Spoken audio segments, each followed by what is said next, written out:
Most people don't realize how much their personal information is being bought and sold every day. Data brokers are making billions, pulling details about you from public records and the internet, and then packaging and selling it, usually without your consent. That's how your information lands in the hands of scammers, spammers, even stalkers. It's why you get endless robocalls and why ads seem to follow you everywhere. That's where Aura comes in. Aura actively removes your data from broker sites and keeps it off. They also instantly alert you if your information shows up in a breach or on the dark web. But Aura goes beyond data protection. With one app, you get a VPN, antivirus, password manager, spam call protection, dark web monitoring, and even up to $5 million in identity theft insurance, all backed by 24/7 US-based fraud support. Other companies might sell just credit monitoring or just a VPN. Aura gives you all of it, together, at the same price competitors charge for just one service. Start your free trial today at aura.com/remove. Protect yourself now at aura.com/remove. Hey everybody, this episode is brought to you by our ebook, Mastering Film Marketing. You can pick up your copy today at themakeitpodcast.com. And now, on to the show. I have such great memories of working at Blockbuster. Even though I was fired from that Blockbuster video, it was still a great time. I regret nothing. Rightfully so. Yeah. I was doing some weird prank calls that, in retrospect, it's a fireable offense, Nick. It's a fireable offense. It was just bad because I got fired on Christmas Eve and Mom had made all those pies for everybody and I brought them in, and I was a good sport, though, man. I got fired. I still left the pies for everybody to have for Christmas. You know what I mean? I'm a real mensch like that. Isn't that right, Nikki? You left the pies for everybody? I did. I left the pies. I let everybody have them. My mom made the pies for the staff. Oh, for the staff. Got it. I was confused. You didn't say who the pies were for. I'm like, why would you take pies? You got fired. Like, who you taking pies from? She made them for the staff.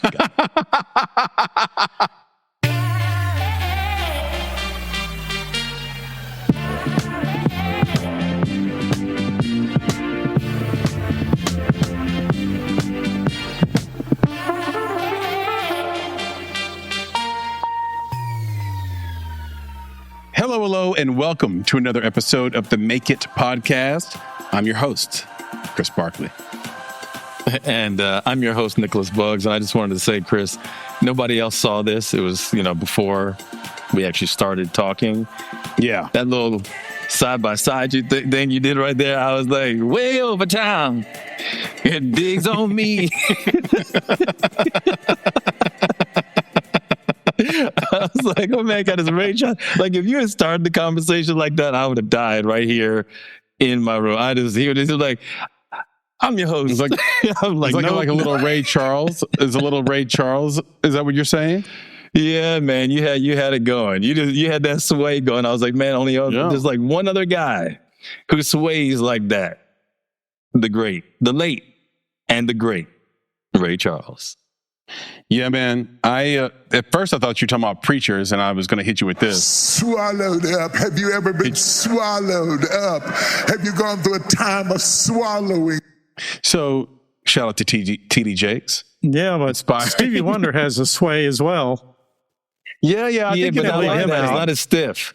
It's not as stiff as what Chris did. Chris was locked in, and I feel like that's what he Ray did. Charles kind of did like this. Yeah, his is stiff. I think Stevie was more like Stevie kind of went back. He's pivoting at the waist. He had the wiggle. Yeah. Yeah. He had a bit of a wiggle too. I need to put my sunglasses on. If I had my sunglasses in here, I would wear them for the rest of the episode, I promise. Right. Anyway, man, what's up, man? Like, we're doing an indie talk. It's been a while. What a week, man. Like, I'm glad to be back. I'm glad to be back on the show. I missed the show. I missed talking to you. I missed talking to PB in this context. It's been an awesome week. I went to see the documentary, I Am Not Your Negro, written by James Baldwin. Hey, man, everybody should watch that. Everybody should watch it. He really is a genius. He really is a genius. And what the film does is it tells the story side by side of Malcolm X, Martin Luther King Jr., and Medgar Evers. And one thing that the film effectively does is it makes you realize that in a lot of ways, those Black empowerment movements all died together. Like the point is it wasn't leaving the 60s. And you don't think about it a lot that way, but really all the Black leaders that we learn about in school all died in the 60s. And it was really over. And even the sort of the Black Power movement, which I didn't necessarily agree with, all the tenets of it, like the Black Panthers really kind of ended in the 60s too. I mean, it fizzled into the 70s, but the film does a great job of displaying that and really lets you into the world of James Baldwin a little bit more too, and how he writes and how he thinks about the world. It was brilliant, man. A question I have is, you know, he's born in New York and he has like a very distinct sort of English or European accent. I'm like, where did you get that? Like, he's a cultured Black man, you know, I think is a Renaissance man, you know, that's the thing. He had a penchant for culture, but I was going to go back to what you said about, you know, what died in the 60s. I think, yeah, you might be right that some of the folks we read about are the ones who died in the 60s, but the movement definitely didn't die in the 60s. And, you know, I remember early 90s, 2000s, 80s, 90s, 2000s, and you had Jesse Jackson, Al Sharpton doing their thing, right? That's exactly what I was going to say. Al Sharpton, because John Lewis, they took the baton. I don't think we read about them. Yeah, exactly. But to Chris's point, right, the one thing that he mentioned was those that we read about or that we read about. Right. Like, I don't know if people are reading about these folks as they should be that came up through our generation. Now, I could say that since then, since the early or mid 2000s, I do feel like it's fallen off in the public eye. I think there's a lot of Black power movements and Black 100%. Empowerment movements that have been happening differently. I think many of them have been labeled DEI, but they're not. We don't have these figures anymore, I think, that were as powerful as the ones you just mentioned. No, and like point. That's what I'm saying. Is John Lewis, PB, going to make it into academia? Is he going to make it into the school books? I don't know about that, man. I really don't. And Jesse should. Is he going to? Al Sharpton's still alive. I went to some of his National Action Network rallies, and those are great in DC. I've done that. So, no, I got a lot of respect for those guys. I can't leave out Dick Gregory in that, right? So there's a lot that still happened after that point, but there was this distinct demarcation of saying, okay, we killed off Martin, we killed off Malcolm, and we killed off Medgar, and we did it all at a time where they were all starting to get along, right? Malcolm had bent a little bit to Martin, and Martin had bent a little bit to Malcolm, right? Yeah, well, Malcolm just started realizing that he needed to stop being so anti when it came to everybody else. I think that's what changed. Is like all of a sudden he's befriending all sorts of folks that you didn't expect him to befriend. Like, one of the things people don't realize, like, Malcolm actually sat down with the KKK to have a conversation with them about what their gripes and concerns were. Yeah. That's unheard of.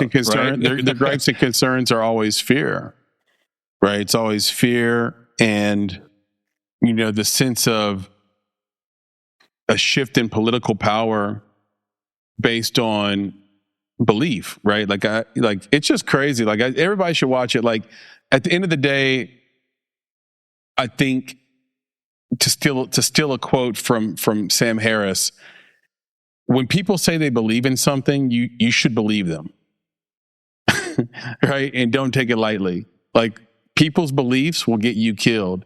And in the words of Charlemagne the God, avoid crazy at all costs. And it's really hard because people believe in weird shit. They believe, and you got to believe them when they believe. And once they admit that they believe in something wholeheartedly, that's where you got to make your choice on whether, oh man, should I be around them? or should I not? So anyway, if you can find it, I don't know where you can find it. Maybe Kate, you can find like where this movie is or this doc is playing and put a link up on the screen or something. Everybody, but I think everybody should watch it. The other thing, dude, let me shout out our boy, Carlton Atkins at the Enlightenment Film Academy. He had his student screenings at the Belcourt Theater here in Nashville, which is like for people who don't know Nashville, it's like our art house theater. Man, shout out to you, man.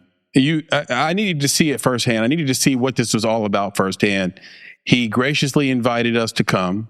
We watched the student films. The student films were student films, right? There was nothing that, that was out of the ordinary there in terms of the screenings. But what was unique, Nick, about it was how packed it was. I did not expect it to be standing room only. It was standing room only in this giant theater to watch these student films at noon on a Thursday.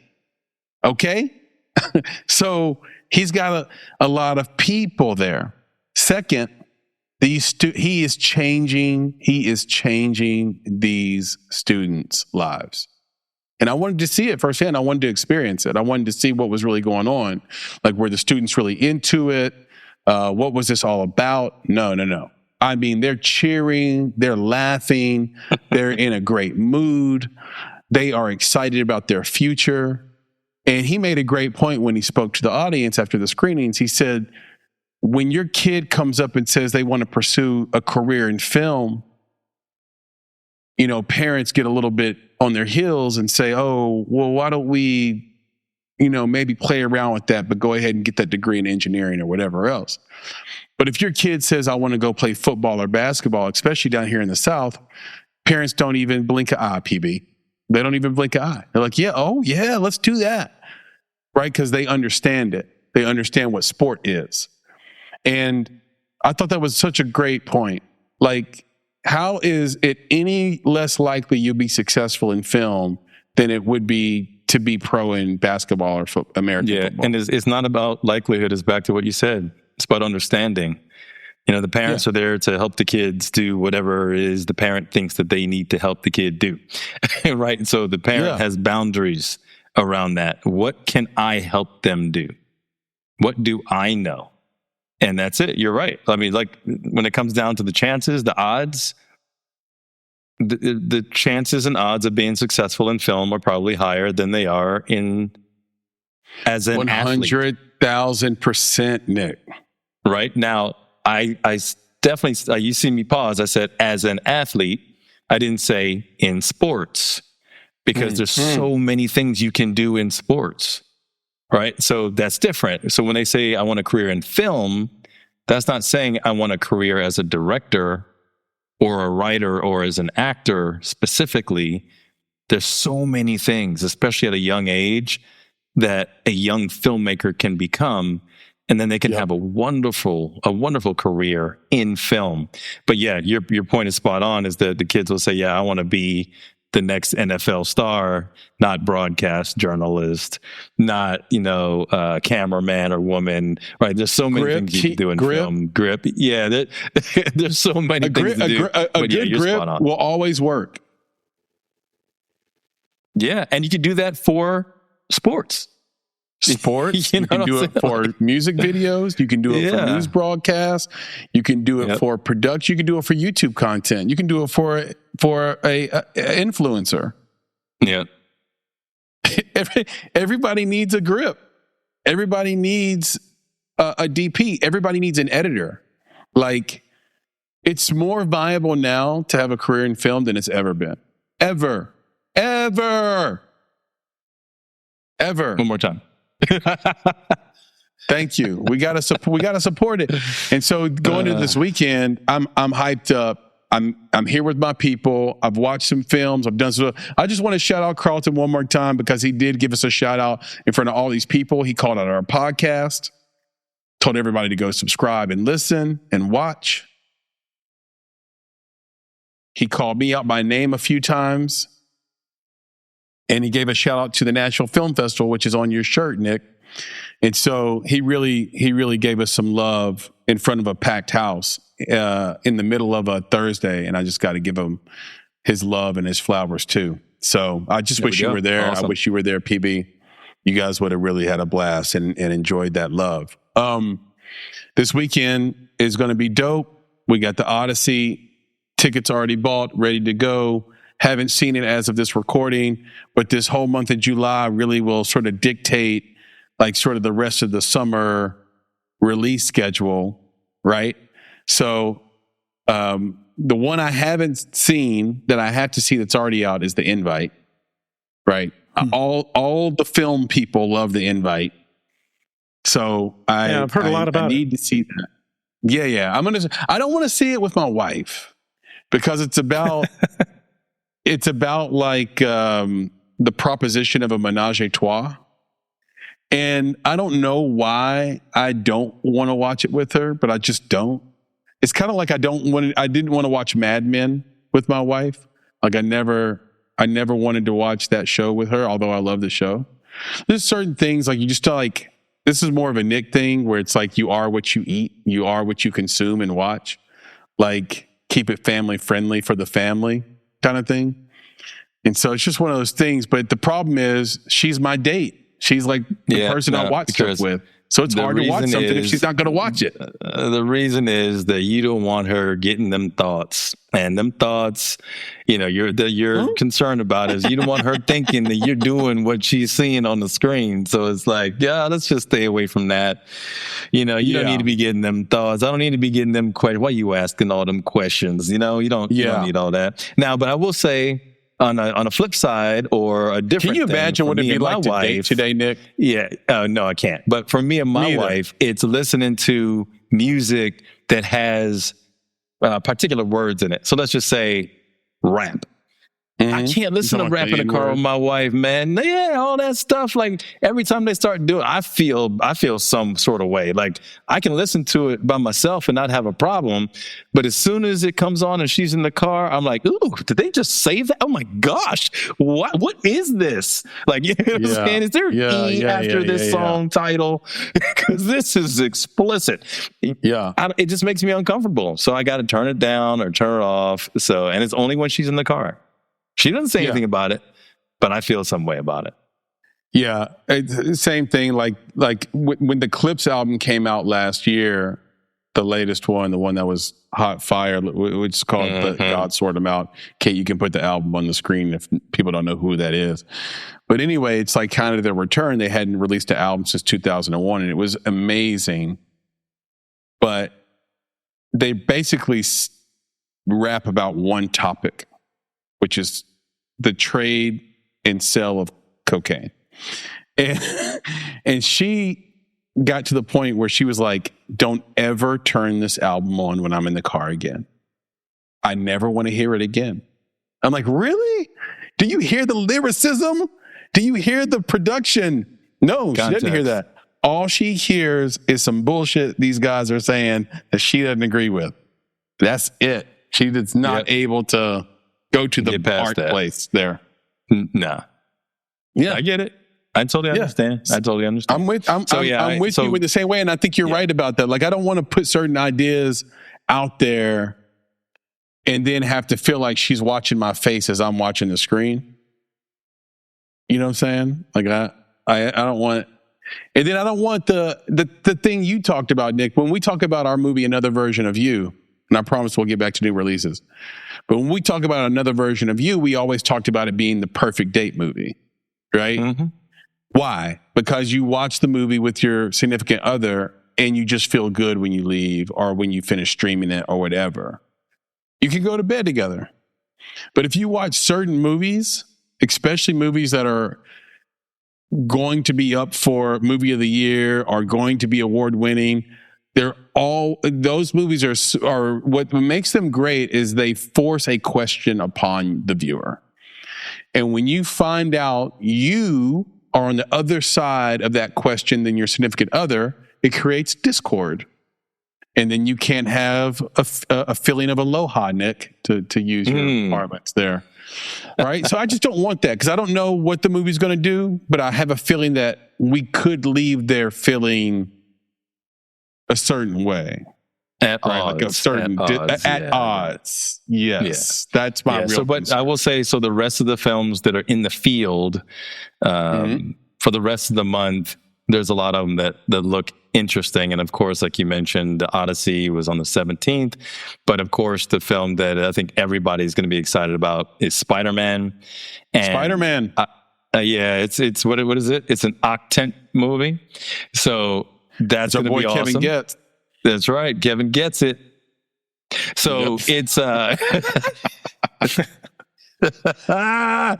right.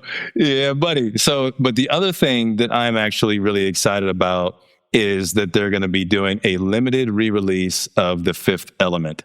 So, like, I might have to go see that if I can go see that. If that's going to be a local theater, I will sit in the theater and rewatch that movie. It's awesome. See, I remember liking The Fifth Element and not loving The Fifth Element. So I might rewatch it just to see if I'll love it this time. Now, it's weird. For a movie that I just kind of liked, I have seen The Fifth Element at least 5 times. So it's like, why do I watch a movie that I just kind of like? It doesn't make sense. But that's one of my hot takes. Fifth Element, just okay to me. 12 Monkeys, just okay to me. There are people who like obsess about both those movies and they love them. But let me say something about Spider-Man. Excuse me. Before we go past that and back onto The Fifth Element. Listen, man, this one's personal for me. This is personal for me. Because when we talked about Spider-Man on our previous episode, we had commenters across social media suddenly like spamming the video saying, who wants to watch Spider-Man? I don't want to watch Spider-Man. These are different comments. Right? Like, I don't want to see it. Why don't speak for me? I'm not in your octant. And I'm like, this is weird. Like, this is the last movie I would expect to have any sort of like pushback whatsoever. Like I remember me and you went into that episode thinking to ourselves, let's talk about Spider-Man. That's going to be a good thing to talk about. Like, that's going to be a good topic, right? People are going to enjoy that. They're going to eat it up. And then we get all this stuff, and I start thinking to myself, there is a paid bot army whose job is to go comment and negatively on Spider-Man wherever it shows up as a topic across the web. So that's what I was going to say. I was like, did you check, bro? I was like, those are bots. Like, everybody wants to see this movie, man. I mean, no, everybody wants to see this movie. But the why? Who knows? Why? Who is trying to tank this movie, bro? Somebody is. Yeah. Somebody's trying to tank it. And I think it's going to be the biggest movie of the year. Yeah. Well, wait. So again, remind me, Chris. So we've got, who's the guy playing Spider-Man again? Wait. Who's the guy playing Spider-Man? Who's got what? Who's playing Spider-Man? Who's playing Spider-Man? Look that up, PB. I don't know. Because every Spider-Man that comes out is so different. Isn't it? Okay.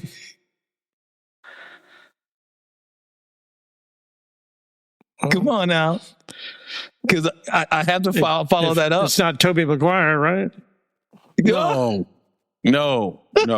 I mean, if he shows up in the movie, then that's interesting. But no, that's a long time ago. This is coming on. Like, Chris doesn't know nothing but the comic book stuff. This is Tom Holland, bro. No, but I watched the last one. I watched. I know this Tom Holland, obviously. So anyway, Tom Holland. Yes, there you go. Exactly. So the reason I was asking that, I was going to get to. Do you know who Mary Jane is? Who what? Who's playing Mary Jane? Holland, right? MJ. No, Tom Holland's not playing Mary Jane. He's playing Spider-Man. He's late. Who's playing MJ, bro? Do you know who's playing MJ? No, I didn't know when I watched the last Spider-Man either. This is crazy. Wait, he's Zendaya? Oh my goodness, he said it right. Man, I set that whole thing up. Yeah, I knew that. Say Zendaya. I knew it. I knew it was Zendaya. I knew that already. Here's why I knew it. Because Spider-Man is, along with Batman, my 2 favorite comic book characters. Period. How do you not know Tom Holland is doing this? Anyway, with a third distant, maybe not distant third, but a third being Superman, only because I'm named after Christopher Reeve, who plays Superman. Chris, do you know about the relationship between Tom Holland and Zendaya? Aren't they married? Yes. I'm just making sure I'm checking. No, I'm just checking to make sure what you know about these things. I don't think about Tom Holland all day. Zeitgeist. I don't think about Tom Holland all day. That's why I couldn't think of his name. I think about Tom Hardy. No, I'm just kidding. I don't think about that either. But like, there's a lot. It's out there now. I think about Tom Brady. It's out there now. Y'all heard it. He thinks about Tom Hardy. Tom Brady and his sexy ass. I think about him. But Tom, you got pliable muscles. Yeah, man. You got to stretch always towards the heart, like he says in his book. But yeah, I don't think about Tom Holland. Okay, very at good. all. Very and good. I don't even think he's the best Spider-Man. Shout out to you, Tom Holland. I love you. I think you're doing a great job. And the last Spider-Man was one of the best movies of any kind of all time. I loved it, and I don't even follow the lore, but is he the best Spider-Man ever? I don't know. I think there's some contenders for that, right? There very well could be. I love it. Yeah, I love it. He's like, he is very charismatic. He is very charismatic. I'm just not thinking about you like every role he's ever Tom Hardy. Yeah, Tom Hardy. But I'm telling you, I think about every Tom more than I think about Tom Holland. There's not a Tom, Dick, and Harry. I think about PB's childhood best friend, Tom McCullough, more than I think about Tom Holland. Well, good. That's our first Tom McCullough, I think, drop in podcast history, by the way. He finally made the show, PB. But yeah, I mean, there you go. Yeah, true. But I think, I think that here's the deal. Who cares what I think? Right? Like, it's in terms of like Tom Holland and Spider-Man, like everybody that's going to watch that movie loves him and loves Zendaya. Yeah, so, that's what I'm saying. That's my point, is that's who's in this movie. And for people to be talking about, I don't want to see it, or I'm not seeing it, or whatever, it's like, that's crazy, bro. It's Tom Holland and Zendaya and Spider-Man. You're out of your mind.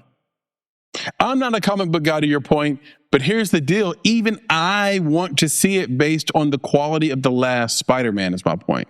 Spider-Man across the multiverse. Like, I want to see what they do with that. I want to see where they go with it.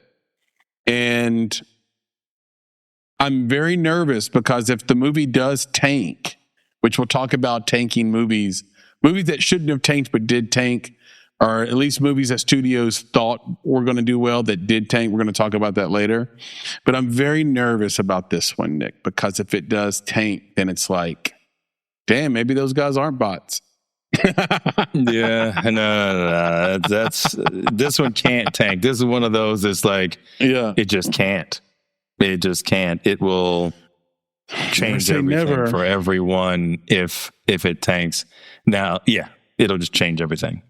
When does it release, PB? Is that July 31st? The 31st. Yep.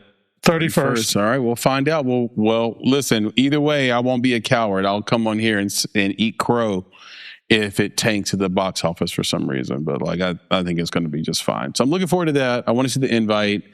And then The Fifth Element, do you just like Chris Tucker in that? Like, what is the draw? No, everything. No, everything. Everyone in that movie was amazing. And I like the story, the characters. Yeah, Chris Tucker took his character to a different level. Not one that we didn't. It was one that we didn't expect at all. Yeah, It was beautifully done. I love the artistry of the whole movie. The colors, the wardrobe, the comedy. There's just a lot to it. There's even moments of sadness in that film. Right? It's just there's a lot to it, and I don't know the name of the film at the moment. It'll come to me, or I'll have to look it up. But I just recently found out that it was like based on a previous film. A lot of it, was based off of a previous film that was actually an animated film.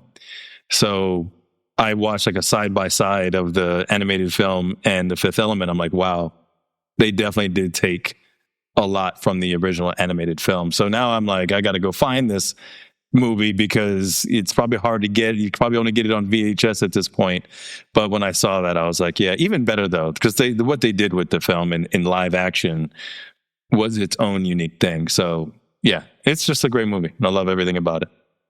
It is very big and bombastic. I will watch it again in the theater just to see if it ages well. I think that'll be great to see. You know, it's funny about that movie, like a lot of people in sort of black film, if you want to call it that, use that as an example to feed this conspiracy theory that like all black stars have to dress up as a woman to be Cat. You know what I mean? To reach superstardom. And they always use that Chris Tucker performance as like, here's exhibit A of like, see what he had to do to keep his career going, see what they do to him. And I don't think that's true, but it's just funny that sort of stands out about that, you know, particular film. The other thing I think about too is I wonder if I've seen a lot of Bruce Willis films get re-released in the last, like I feel like the Die Hards have been re-released to the theater, and there's always good timing with it. But I wonder if they're being re-released to help support his health journey. You know what I mean? Could be. Yeah, like I wonder if that's a thing. Yeah, but his movies were great. So the movie is, by the way, the movie is called Heavy Metal. Came out in 1981. I saw that. I remember seeing that. The movie that they did. The animated people one. Are saying Fifth Element adopted, because it's not an adaptation, but adopted a lot of the characters and design from. Kind of a cool name too. Yeah. Kind of a cool name as well. So I told you I went and saw I Am Not Your Negro, the documentary. I went and saw Obsession in the last few weeks, which I thought was really good. But you recently saw Backrooms, and there's just more news about this. This movie just continues to crush it. It's A24's all-time biggest box office hit. Papa Bear, drop us the latest news on Backrooms. Sure. A couple of weeks ago, Backrooms and Longlegs producer Chris Ferguson and his Oddfellows Inc. first look deal with Warner Brothers. Ferguson also was a part of the team that delivered A24 their highest grossing movie ever, Backrooms, which minted well over $375 million in the global box office. The producer and Oddfellows are known for delivering smartly budgeted quality films while working with emerging talent. So why is this significant? Why is this important? Well, it's important for a lot of reasons, right? But so congratulations to Chris Ferguson, congratulations to Oddfellows. I'm very envious of the deal. Listen, me and Nick would love a deal like that. We have some talented people we'd like to make some movies with that would be, you know, we'd say, hey, that's a similar deal that we would definitely take in a heartbeat with a company we deeply admire in A24. So first of all, like a shout out to them and congrats to them. I think the other thing though is that it just shows that here's Warner Brothers' commitment to trying to be more like A24, right? Here's Warner Brothers' commitment to trying to be more like Neon, to be more like Village Roadshow, to be more like these indie outfits, indie in quotes here, outfits that like support talented writers, creators that are doing original things and have a lot of talent in filmmaking and storytelling, and versus sort of rehashing and spending millions and millions and millions and millions of dollars to make it look big and bombastic and pray and hope that the marketing comes through and gets everybody to show up, right, Nick? So there's that, but I know you also watched Backrooms, Nick. I still haven't seen it. What do I need to know about this movie? And then what do you think about this first look deal? Yeah, well, let me just start with the deal. And I love the words that were used: smartly budgeted, quality films, working with emerging talent. That's it. So they make inexpensive. That's what that is. That's, smartly budgeted. They're inexpensive. They're quality, right? Because they're going to get a team of people who know what they're doing to turn what this emerging talent has done elsewhere into movies. But that's the other part that I have I have umbrage Emerging talent? Nah, bro, that's not what Backrooms is. It's not emerging talent. Backrooms is YouTube lore that has like multi-million views and followers and subscribers and, all sorts of folks that were already talking about this in that space. This is an emerging talent. You're just taking advantage of very strong intellectual property that exists in the YouTube space. That's what that is. Don't tell me emerging talent. That's why I push back on your statement, Chris. They don't want to be A24. You want to be A24? Get an independent filmmaker who's been doing independent movies for the last 30 years or 10 years or 20 years, who's gone to film festivals and really honed their craft and has amazing stories to tell and characters that we need to see because we haven't seen them, and is showing some level of representation of creative thought and just people, circumstances around the world that we haven't seen. Give me that. Then you might be A24. This stuff is a money grab. Make cheap stuff that leverages lore that's on YouTube. That's what this is about. So back to Backrooms. So I saw Backrooms, and it is what I just said it is. This isn't for me. This isn't for you. This isn't for people who have not followed that lore. I don't know what I watched.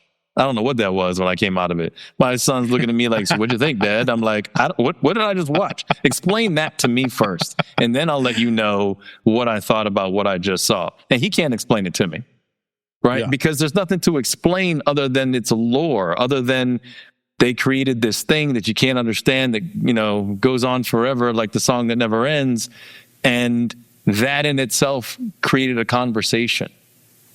And that's what they're going to make their money off of. And this is what's crazy about it. This is the highest grossing A24 film. Didn't they make Everything Everywhere All at Once? Didn't that movie win an Oscar? And this movie is the highest grossing. This is a money grab, bro. That's what this is. So anyway, that's how I feel about it. And as you can tell, I feel some way about it. Yeah. Yeah, and I think, look, I mean, this is one of those cases where the amount of money a movie makes really doesn't necessarily dictate how great the movie is.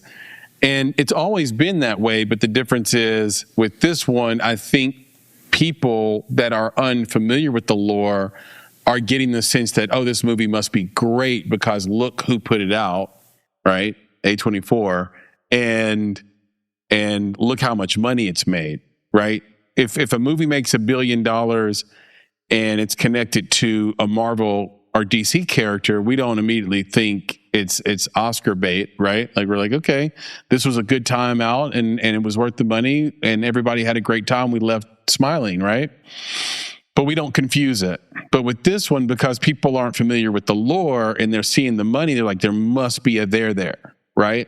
And then they get there, maybe they're a little confused about what the there is. And the there is that there is a lore on YouTube, there is a following, and I think Immortal Technique, the one of my favorite hip hop artists of all time, said it best. If you're rich, it doesn't mean that your record's great. It just means 1 million people are dumb as. And I just think that what we and that wasn't an exact quote, but I mean that the point of it is like when your audience is your YouTube following, they'll watch anything you put out. And we had a poll that proved that out on our platform. We asked, would you go watch something that your favorite YouTube creator made no matter what? And it was like overwhelmingly yes. And I get that because you have that parasocial relationship with the lore, with the maker. So I'm not surprised you didn't love it. Yeah, it is what it is. And again, I'm not mad at it. Right? If this is the next step in this person's career and they want to be a filmmaker now. Yeah, I mean, shout out to Kane Parsons. Yeah, I'm not knocking it. Right? They did something great. I'm just saying the movie wasn't for me. And I'll say that the other moneymaker is that I think that the people who enjoy this movie or who are into the lore are likely between the ages of 14 and 20. And those that are between the ages of 14 and 16 need a chaperone. So now you got the chaperone, got to pay for a ticket to go see the movie because those kids can't get in on their own. Yeah. Smart rating. Well done, A24. Brilliant. The film had an estimated budget of $10 million, and it made $81 million on its opening weekend. So that might be one reason Hollywood likes it. Well, yeah, that's what Nick's saying. There's 375 million reasons. Yeah, and I think that both things can be true. I think you can find emerging talent, right? So when they say emerging talent, they're talking about Kane Parsons, right? And then still be finding things on YouTube that have billions of views, that have proven audiences. Because what makes a studio like Warner nervous is spending money on a film and then the zeitgeist shifting under their feet and they don't know it, right? This is what's happened recently in the box office, which we'll talk about later in the show. But that's really all that's happened, is that when you shoot these films and then you release them a year and a half later, the world can actually change quite a bit. The sentiment can change overnight. And if you're Warner Brothers and you're carrying billions of dollars of debt, which I think is what they're carrying, which is why they needed that merger to go through so badly, do you take a risk on an emerging filmmaker, an emerging talent, or whatever? No, you can't do that. So what they want is what Nick said. They want that YouTube lore. Give me those views. Give me that audience that's proved out, and then we'll take a risk on it, and we'll get a double PR positive hit, because we'll be then supporting young filmmakers and be able to say, see, emerging talent. We roll the dice just like these other guys you like. Mm-hmm. And it's just an interesting, it's interesting. But I think, you talk about that merger that didn't happen. You got 12 states that are suing to make sure the merger doesn't happen, including California. You have a protest in Oakland on Friday, July 17th, happened at the Oakland courthouse. You got these protests happening all across the industry. There's over 5,000 or 6,000 people who have already signed petitions against it. And in this case, honestly, every party involved, from the workers to the writers to the guilds to Paramount to Warner, they're all looking out for number one. Warner needs the merger, right? They're just carrying too much debt. Paramount needs the expanded library so that they can get out of their situation financially. And us as creatives, we want more creative competition. We want more creative opportunity. We don't want one boss to answer to. We don't want one buyer or one less buyer of content. We want to be able to create bidding wars that raise the price for our talent. So everybody's really just looking out for number one. It's not that the merger is necessarily evil. It's just business as usual. But the reality is money mismanaged or movies that do poorly put studios like Warner in debt, and they have to find a parachute and a landing ground for that. That's all. Yeah, but I think the other, who knows what's going to happen as far as the creative is concerned. But I will say that I think about, I guess, the merger of things like, Disney getting Star Wars and Marvel. It changed. I don't want to say that it killed them. I don't want to say that yet. Mm-hmm. Right? I'm not going there. But it just felt like all of a sudden there was one agenda, if you will, that now permeated these very strong IPs. And it was IP that needed to be able to stand on its own and have its own voice. Now, all three brands are now rebranded as one thing. So no matter which one you're watching, whether it's Disney, Marvel, Star Wars, you feel like you're getting all the same stuff. And if you didn't like that stuff, it just killed potentially two of your favorite brands that you've ever had. So as you merge these two or lean towards merging these two, that can happen again, right? Where now a singular voice gets to dictate the tone of what you're watching. And that is scary. Yeah. And they'll have one vision for what is a good content and good creative as well. It's like when you have a good company, everyone, and me and you know this, just running this company, it's super disruptive if everyone's not rowing the boat in the same direction.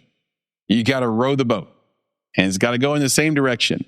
Well, the problem with that is when you merge two companies, they had two different cultures. So the more dominant culture, and oftentimes the more talented group, will create the culture going forward.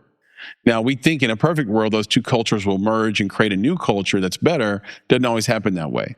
There's going to be duplication and overlapping. People will be laid off, and then you'll have one culture going forward, and it'll be this monolithic view, like Nick is talking about. I think that's the big concern. One of the big concerns with the merger, like if I had it my way, I wouldn't want it to happen. But also, as an entrepreneur myself, I understand the rock and the hard place both Paramount and Warner are in, right? From just a strictly business perspective. You want Warner, but can Warner even stay in business if they don't do this merger? Can Paramount, Skydance even stay in business if they don't do this merger? So then you end up with what you didn't want in the first place, right? And that's the big concern, right? Like, I think that's the chess game, I guess, of it. And the coin flip of it all. Like what world, what future do you want? But I think the Disney one you talked about is a big one because those are really distinct brands and IP. Like those were like worlds apart, and then all of a sudden they're under this one, the auspices of like this sort of one big umbrella. Like it really was I think it changed movies forever in a major way. Like I think about Pixar. Pixar was so unique when it was like Steve Jobs' Pixar, right? And then it sort of was rogue. It felt rogue, right? And it was cool to have it. It just sucks when you don't have a rogue player out there all of a sudden. Yeah, and I think everybody should ask themselves, why is it so hard to create a competitor in a capitalist society? If it's not crony capitalism and if it's not corporatism, why is it so hard to create a competitor? That should be easier than it is. Anyway, off my soapbox. But yeah, it'll be interesting to follow that because it's not over. Just because they got blocked doesn't mean they're not going to keep trying. It's still going. It's the path has been paved for them, so we'll see what happens. We'll watch it. We'll watch it, man. Fun times, interesting times. Listen, I'm not a pessimist, so I feel like it's a blessing to live in interesting times. So I roll with it. I watch it. I'm like Dr. Dre. I'm the watcher. You know what I mean? Just watch it. See what happens. Make moves accordingly. That's what I do. Okay. Anyway, speaking of making moves, we need to pay these bills. We shall pay homage to those who help us do what we do. Absolutely. All right. We'll be back on the flip side. Most people don't realize how much their personal information is being bought and sold every day. Data brokers are making billions, pulling details about you from public records and the internet, and then packaging and selling it, usually without your consent. That's how your information lands in the hands of scammers, spammers, even stalkers. It's why you get endless robocalls and why ads seem to follow you everywhere. That's where Aura comes in. Aura actively removes your data from broker sites and keeps it off. They also instantly alert you if your information shows up in a breach or on the dark web. But Aura goes beyond data protection. With one app, you get a VPN, antivirus, password manager, spam call protection, dark web monitoring, and even up to $5 million in identity theft insurance, all backed by 24/7 US-based fraud support. Other companies might sell just credit monitoring or just a VPN. Aura gives you all of it, together, at the same price competitors charge for just one service. Start your free trial today at aura.com/remove. Protect yourself now at aura.com/remove.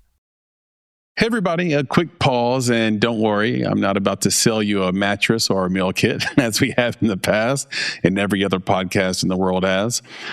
Here's the thing that nobody warns you about in film school. Making the movie is only half the job, right? We've been talking about this for years. There's show and then there's business, right? The other half is getting a single human being to actually watch your movie.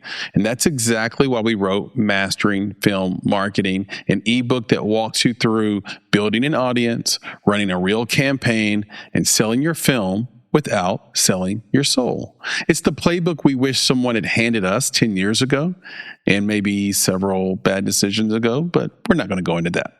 And if you want to go deeper, there's Make It Academy, right? This is brand new. A suite of 300 plus exercises built from the actual advice of the experts and filmmakers we've had on the show. Right? Think of it as everything our guests know turned into homework that actually pays off, right? Here's the really good part. Full disclosure, I'm the president of the Nashville Film Festival Board, and the festival runs this year from September 24th through the 30th. So make sure you go get those badges at NashvilleFilmFestival.org. In addition, to celebrate this, we cooked up a code. It's NashFilm20 for 20% off our entire site. So here's all you need to do. Go to the makeitpodcast.com, click merch or academy in the menu, and enter NashFilm20 at checkout. You can support the show, learn something, and look good doing it. Okay. And now back to the show. And we are back to the show. I was thinking about the fact that, like, I was talking about Pixar and like that they were rogue. And then I thought about the fact that, like, the thing that makes the times we live in so interesting, Nick, is that we have all these people that are sort of in the limelight, sort of the famous people of the day. They almost always come from the internet now. And they're complex people, because we know so much about them because of the internet. And you can't defend any of them. You can't defend them. They make so many mistakes over here, like our heroes of the day. Like, it was good that we didn't know so much about Steve. We know more about Steve Jobs dead posthumously than we knew about him when he was running Apple. And had we known all this stuff about him in a broad way like we do now, while he was running Apple and Pixar and and Next and all these other companies, we wouldn't think of him the same way. We might not even like him. And you'd have to argue with family members at Thanksgiving about his relevance and how he got things done and all this other shit. And it's like, on one hand, I feel so lucky that, like, we didn't have the internet like it is today so that we can have our lore, to use the word you used earlier, Nick. But then on the other hand, I'm so glad we live in today's time, because you get a clearer picture of who somebody really is, right? And it disabuses you of the idea that someone is a perfect hero, right? And that someone has it all together. Even the smartest people in the world clearly just don't have it all together. And some of the smartest and most accomplished people in the world are just smart in this domain over here and are complete dullards over here, right? Like, and we have to be thankful for that too. So anyway, just an extension. I was going to say, with that extension, I was going to say that I think the unfortunate part is that we are presently in somewhat of a divisive culture, divisive society, where you have to be on one side to or say the other. least. Yeah, we have to be on one side or the other. So the challenge with that and what you just mentioned is that it should let you know and remind you that these are not superhumans; they're human. Right, that's the reflection that you can have. They're not perfect because they're human, and humans are imperfect. So that should be the thing that it reminds us of. But instead, we're very divisive. We have to be on one side or the other. You have to choose a side. So the question is, do you like R. Kelly? Or do you not like R. Kelly? There can be no distinction. It's a question straight from my heart. Can I see one today? There can be no distinction between him as a person and his music and his impact on music. You're not allowed to do that now. So I think that's one of the challenges with everything being out there and us seeing more than we need to see. Now, I want to put a pin in that so we can move on to the next segment. But I did want to mention that we talked about. I like what you're saying. Yeah, I just want to mention that we did talk about Kane Parsons, right? That's his name, Kane Parsons, right? Kane Parsons. With a K. And with a K, but I've got this thing here that I saw. Like, I got this showed up at my house, and it says, I'm not sure. Have you ever seen this before?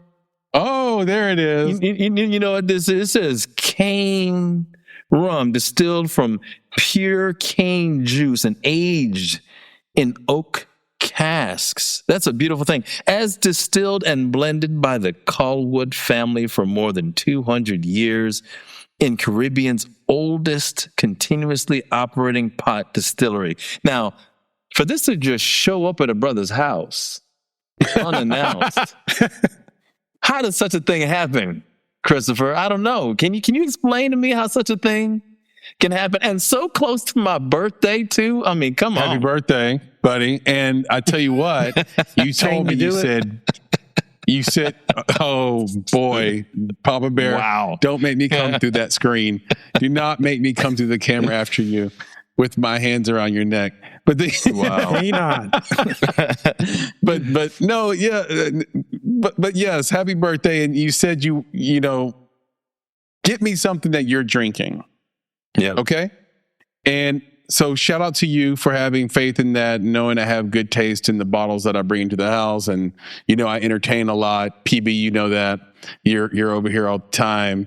And I don't like to give Mr. my guests dreck. That's right. And I am actually in this Coke Zero is also the white bottle, the white rum from that very place. So I put my money where my mouth is. So cheers to you, brother. Cheers to your birthday. Appreciate your birthday. I thought this is the best rum on the planet. It's made in Jamaica. Okay. And it's made in the islands, made in the Caribbean. It's an old family. Okay.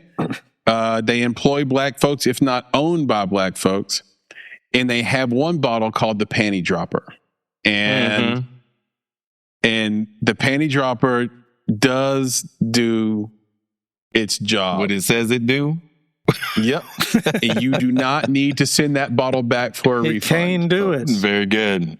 He did it again. He gave it to us twice. He's on one. He gave it Kane do it twice. Thank you, PB. Thank you. Yep. Thank you, Papa Bear. So shout out to your birthday. I'm so happy you got him. I was worried about it because listen, I don't want to get political. You keep forcing me. I keep leaving. No, you don't. And you keep pulling me back in. But when you try to buy an import now, you got to think about it. When's it going to get there? What's the tariff? What's the extra fee? Yeah. Are they going to actually ship it?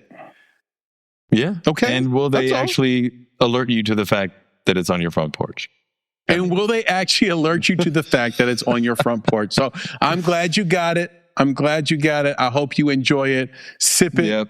Yep. You got several bottles there, so I expect to probably. I mean, you're a fit dude. I think those bottles will be in your house for the next 10 years. That's my guess. So yes, we'll see. If it's as good as you say, then those who come up in this place might have to have a taste. Yeah, they will have to have a taste. And just taste each one and then let me know which one you like the best. That'll be a great gift back to me. I appreciate that. But speaking of you, PB, and the person who can do it, I hear on the grapevine, from the grapevine, you have a Things We Should Know. And right now I'm looking at your background, and the Easter egg today is what looks to be a Blockbuster video. So do you want to explain your Easter egg background today for the people and then drop a things we should know on us? I do. But before we get to it, I want to know, this is something I think we should know, is why are all the best arguments saved for Thanksgiving? Because you'd be mad at somebody all year and you'll see them that one time. Like, I've been thinking about this all year. And you unload. Bam. Yeah, you unloaded on them. Exactly. Also, I think the food, you got the itis because you've been eating, so you're a little sluggish. Then you mix in a little liquor in there. I'll show you some of that cane rum. I really think cane rum is there, and I really think it's the first one, right? You have all this family history, all this family drama that goes way back to your childhood, and it's unresolved. In many households, it's unresolved. And in many households, PB, I don't think this is like this in our families, but in many households, you have a favorite and you have a least favorite kid, or a favorite aunt and a least favorite aunt. And they know who they are and where they stand, and they're always trying to compete or either rub it in your face that they're the favorite, even though you're not competing. Right. So it becomes a whole thing. There's like, we get in where we fit in, as we used to say years ago. We get in where we fit in, and that's what creates the debates. But it's a good question, PB. I like it. I like where your head is. Okay. So yes, you don't need those glasses you're about to get. Those are videos in my background. Oh man, you dropped the secret. You dropped the secret on the show. People are going to see you with glasses on. Yeah, I can't see anymore. I can't see up close anymore. PB just dropped it on the show. I wish I had a newsflash sound effect, but I don't. That's the thing you should know. But I will, and I will send you the glasses. I may even put the style I'm thinking about on the screen and send it to Kate. We'll see. Anyway, go ahead. Okay, so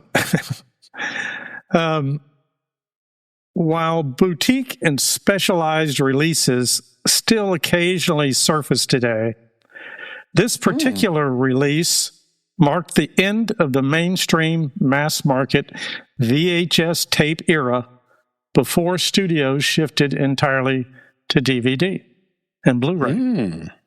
So, what film was the final major Hollywood movie widely released on VHS in the U.S.? And in what year was it released? I like this question. I don't know why. Having worked in a video rental store, you might know. I might, but yes, I worked at Blockbuster Video. I worked there in 1997-ish, 96, 97, I think. And it was so much fun, man. It was so much fun to work there. Here were the employee perks, Nick.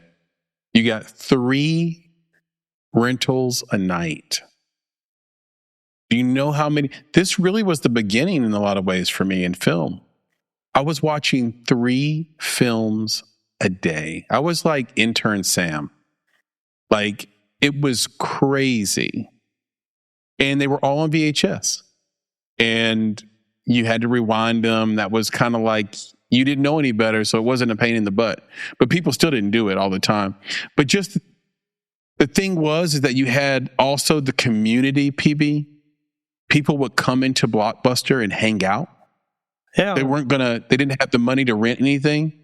They were just there because they wanted to talk movies, Nick.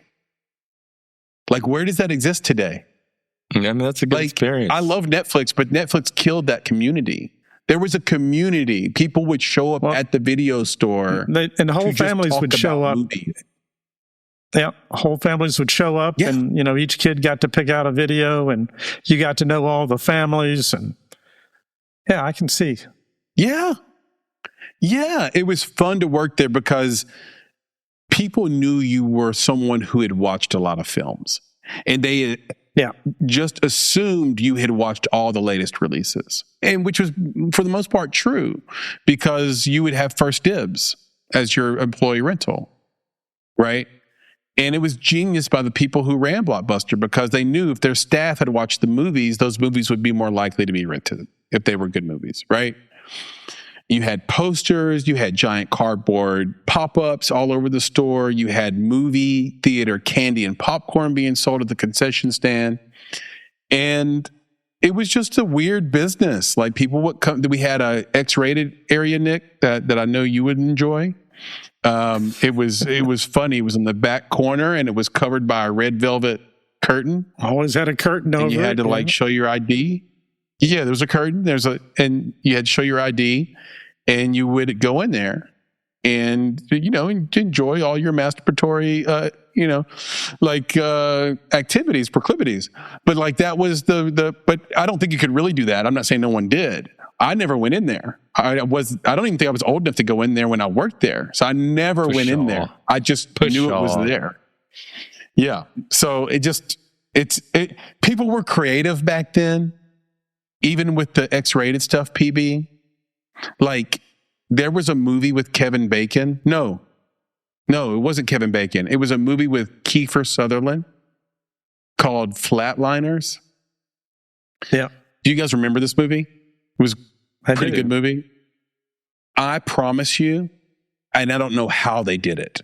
This is the ingenuity. This is the creative constraint we always talk about. Within 2 weeks, there was a porn version of it called Fatliners. How did they do it? Mind blown. I couldn't believe it. We had it. You had Flatliners with Kiefer Sutherland, but if you go behind the curtain, Fatliners. Nice. That's the era I grew up in. Right? That's the era I grew up in. So for me, Chris, there was just having to go to that place in itself created an air of community. And it also, and because it created the air of community, it's connecting us to one another, right? Which is basically by definition, community by definition. But it didn't just connect the people who were in the video store. It connected us to everyone else who may have watched the film that we watched. Because how many times would you go in there and the movie you wanted to watch wasn't there? And you said hateful, spiteful things about the person who did not return that movie on time because you wanted to watch it. Yes. Or you wanted to get to the movie that you wanted to watch, the new popular one, before other people got to that movie. There was a race for these things. In addition, what I loved about it was that, yes, all the popular films were there, available to a degree.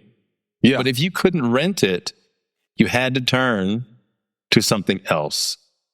And that something else might have been a recent release, but also it had the entire rest of the store that had tons of stuff that you hadn't seen yet, regardless of when it came out. So I feel like you were more inclined to watch more films, something else, right, that wasn't currently released because you're physically there, or you're walking through and you're looking at all of these covers and you're reading the back of it to understand what it's about. Oh, this isn't just right. The description on the back. Click. Yes, like it's all there for you. And there was just, I think, the tactile experience. And the last thing I'll say about that is that in addition to the sense of community, you also had a spirit. Like you said, not everyone followed the rule, but they did ask you to be kind. Rewind. Shout out to Michael Gaudry and his movie Be Kind, Rewind. Yeah, but that's what they asked you for. They asked you to be kind. Be kind to the next person because someone's going to have to watch it after you. Don't be that jerk. Now, of course, many of the video stores ended up with the fast rewind, right? They would just, you drop it in the box. The first thing they do is stick it in the rewinder. Bro, you could buy that at Walmart. That was a short-lived appliance. You could buy at Walmart, a fast rewinder. Oh, it's a huge thing. But the idea, again, is that be kind to others in your community. Now, with the way we're watching stuff, there is no community. You're not watching the same thing other people are watching. You're just clicking and you're picking and clicking and picking. Community it's just like, went to Letterboxd, man. Yeah. Who also was trying to be acquired, by the way.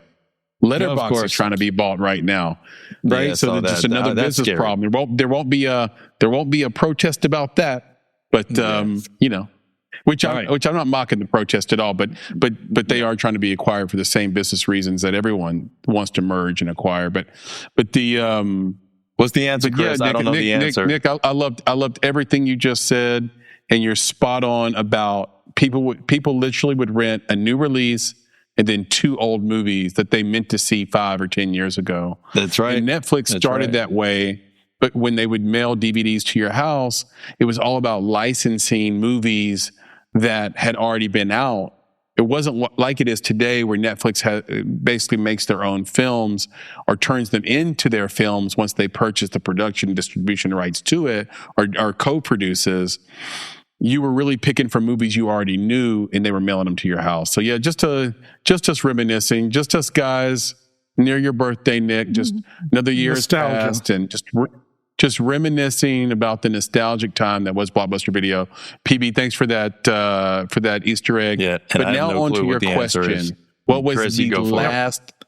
You knew the answer, Nick? You looked it up? No, I said you go for it. I got no context for it. Like, I don't even know what year that would be. I'm like, when did they shut down? Because Blockbuster stayed open long after that. You talk about VHS. Like, I don't know when that stopped. I can't. And you said, and there were a lot of VHS things made, but PB's being very specific about like a major release on VHS. I'm like, I have no clue. Now I'm just widely released. PB, do I have to guess? PB, do I have to guess the year? You don't have to. You can. I want to guess come up with the film that was the last major. Yeah. My guess is Titanic. You're going to guess that? Yep. I'm writing it down. Nick, I'm committed now. I'm pot committed. Titanic was the last. I'm not committing to anything because I got no basis for it. I'm like, are you going to guess though? What VHS? I mean, do you want to guess what year VHS movies stopped being released in VHS?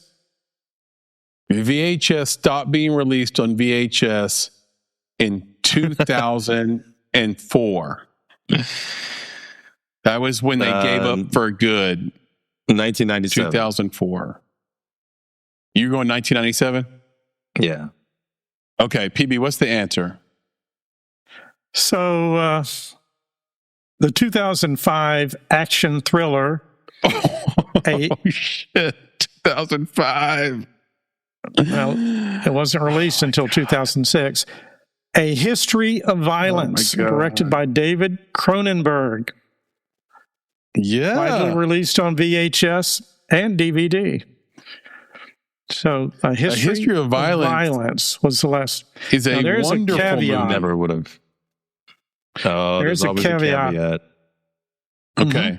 Yeah. Okay. A few months later, Pixar's Cars received a highly limited, that's why I said widely released, highly limited VHS run, but just for Disney Movie Club members.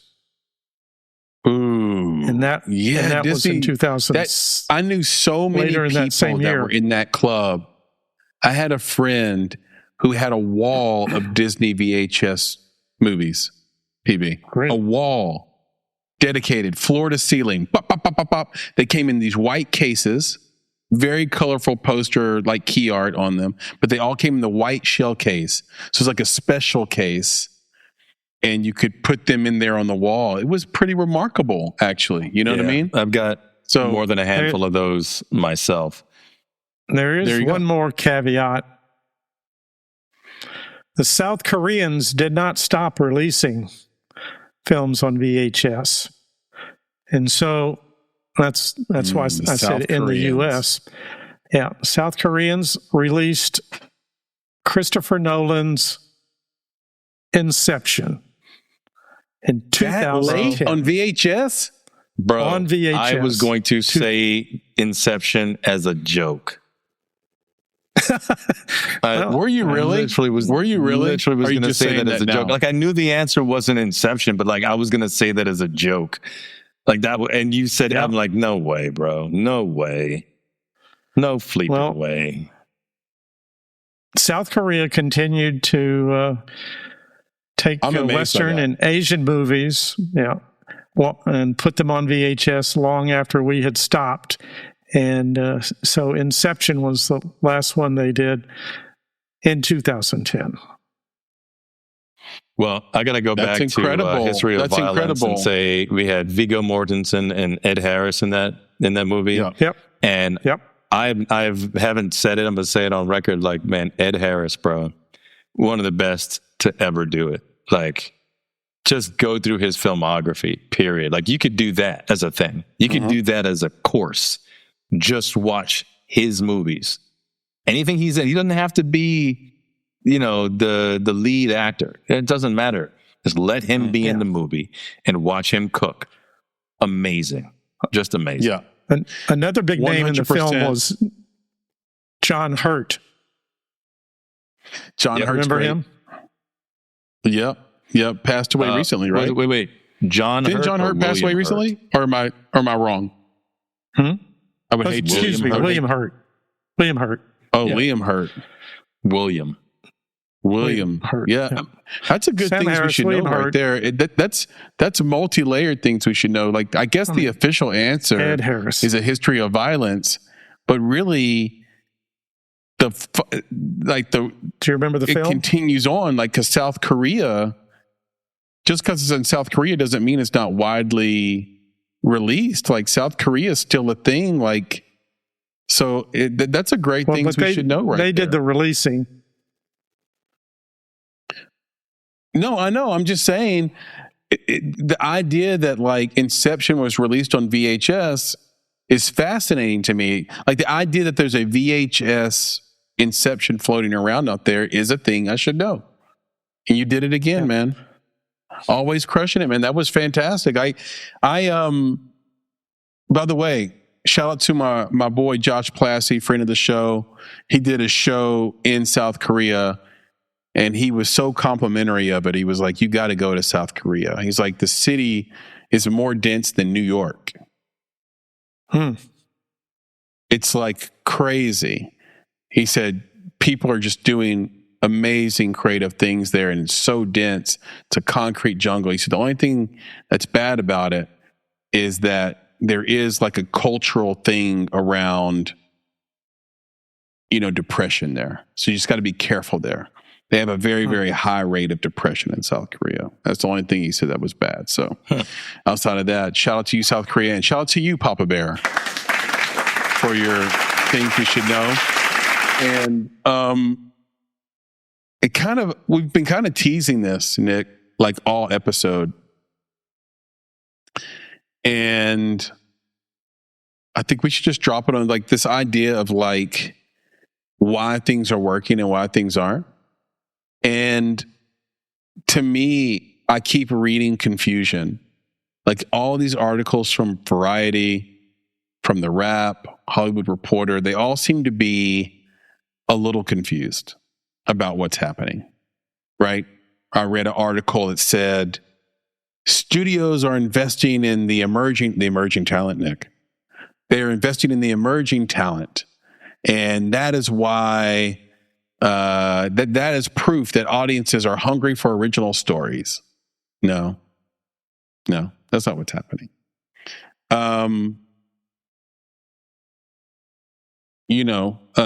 Moana didn't do what it was expected to do at the box office.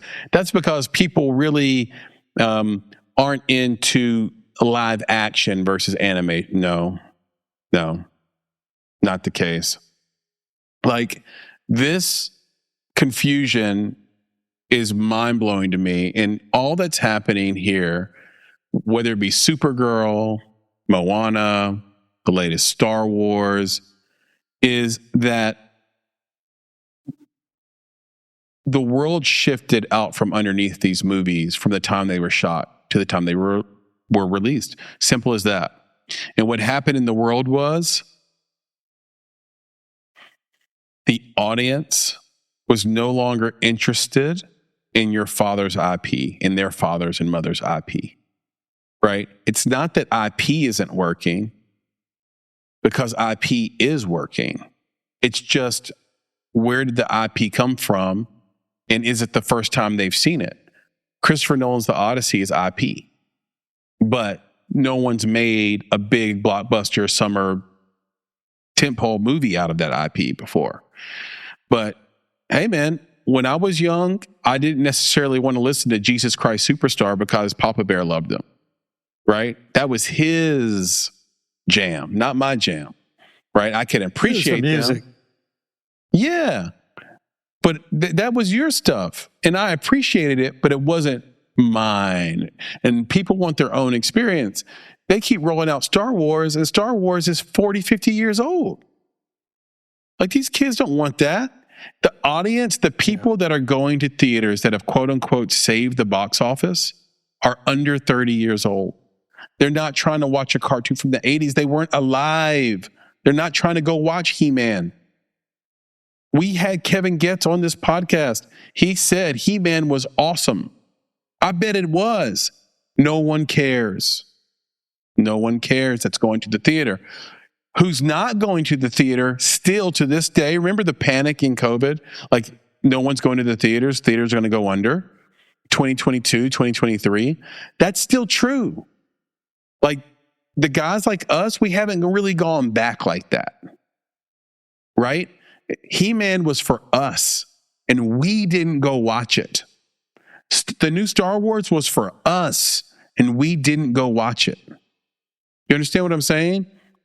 This live action Moana, even in a way, was kind of for us, right? The Rock, that's a guy that's for us, and we didn't go watch it.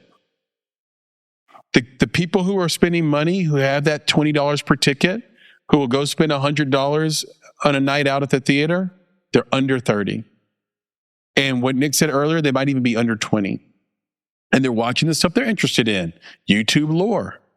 That's why you got Iron Lung. Shout out to Markiplier. That's why you got Backrooms. That's why you got Obsession. And they all did so well and made so much money. An unusual amount of money for these types of films. Can we just say that? Right? Like, Get Out is objectively a movie that's like that and so much better. And even it didn't make this kind of money right away. Right? This is about a following. It's about dragging an audience to the theater. And I'm sorry, anyone who shot a movie based on IP from 1 million years ago, they could be in for it. That's why I'm nervous about Spider-Man.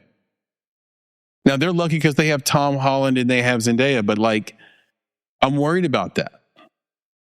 Right? It's old IP. I'm worried about this new Wolverine that's already been shot. I'm worried about the Marvel stuff that they're going to try to reset. That's a big following, but let's see if they follow it, and people from ages 10 to 25 still want to follow it. Because you blink and you look up, and that first Iron Man movie came out 16 years ago. 16 years ago. Wow. Yeah, right? I think the IP still more than works, 16 years ago. Like, yeah. I think the IP still works. The problem 16, is that they're not giving us anything new or anything we care about. So the reason I say the IP still works is because Toy Story 5 was a banger. They did really well in the box office. Right? Yeah. So right there, IP from when my kids were real little. I mean, real little. You know, like, I mean, were my kids even born? I don't think they weren't even born when the first one, because that was 31 years ago, bro. So that takes me back. And they keep doing stuff that is amazing, because you know that every new one is going to be a new one.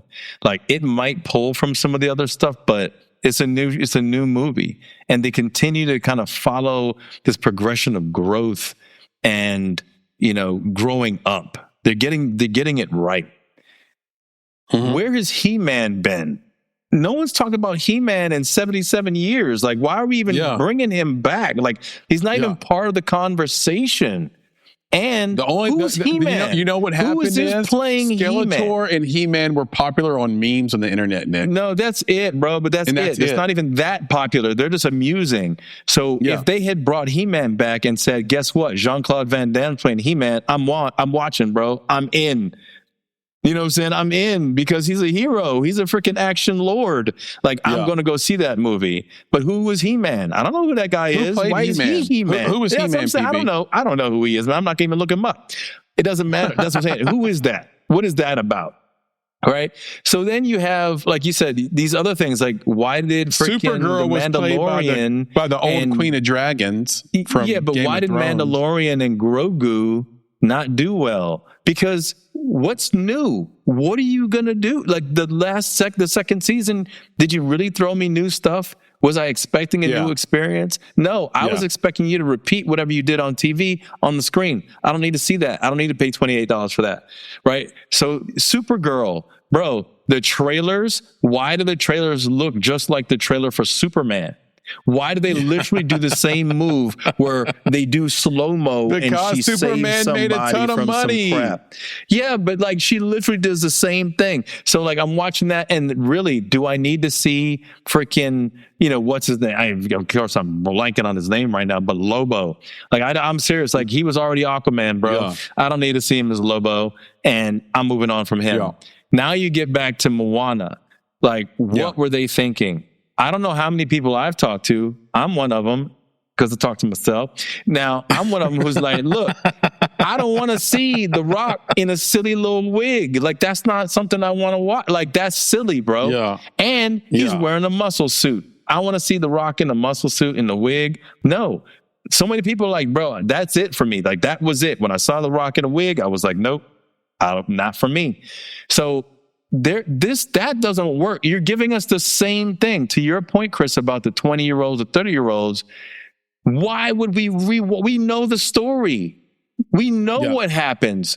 Why would we want to go see that again? I don't. At great expense.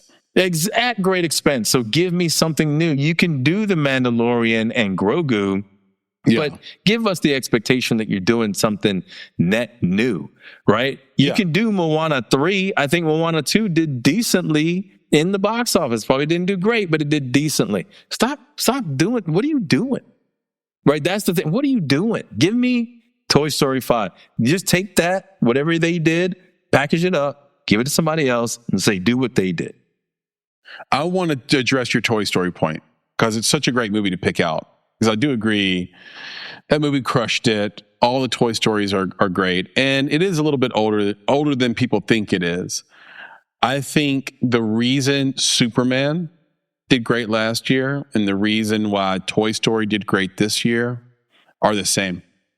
It's the same thing. And anything that kind of is old established IP that does really, really, really well, right? It did one of two things. It either brought out guys like me and you to go watch it, right? Like the Barbie movie from a couple of years ago, right? That brought out older people who had their kids with them. So the kids got to watch. That was extra revenue, right? That was kind of the secret behind its financial success, is that if mom's going, so is daughter. I'll tell you that right now. I didn't go see that movie in the theater. I waited for that to come out on streaming, and then when it came out on streaming, I watched it until it pissed me off enough to turn it off. One of the only movies I ever turned off midway through. The irony of that is you are not a Bill Maher fan, and Bill Maher has your exact take on Barbie. He hated it. Okay, so you guys might be more likely to think, but here's the deal: they like it for the same reason, and the reason is that the elements within the movie are younger elements and relatable elements that go beyond the age of the IP. The fact that the word toy is in it at all made it sort of be that 4-quadrant movie that Kevin Goetz, for example, talked about. And we'll talk about him in a minute. What did everybody talk about after the Superman movie last year? That it was garbage? No, they talked about the fucking dog. That fucking dog. Yeah, because they try to be freaking love the squirrel. No, they didn't. I hated that thing. And they saved the squirrel. Stupid. They saved the squirrel. But here's the thing about the dog. Ridiculous. Okay? Do guys like me and you give a shit about the dog? No. Dude, the dog was the worst. One of the worst things about the movie. That is a new generation thing. That is a John Wick and below sort of age thing. We care about the dog. That's why you can know who's watching it. Now you know why it did what it did and who actually went to see it and why. No. I went to see that movie because we were holding out hope. That's what that was. We were hoping that they would get it right this time. That's why so many people went to see that movie. We were hoping that they would get it right, and they didn't. But we were hoping, beyond hope, that they were going to get this right this time, and they were going to save DC with that movie, and they didn't. It was ridiculous. That movie was ridiculous. And then you have this next one, which is Supergirl. Is that the same flipping dog? And now we got somebody pissed off because of the dog again. And I think people agree with you, Nick. They feel played. They're like, oh, you're throwing the dog back at me again. Got it. Nah, I can't, bro. You can't just steal that from John Wick. Like, that was John Wick's thing. It made sense. The dog had so much more meaning. Everybody talks about the dog, and like, no one talked about the dog in John Wick, right? They would have they'd have the dog on posters and all, because they understood the meaning. There's deeper meaning behind the dog. It's not just a dog.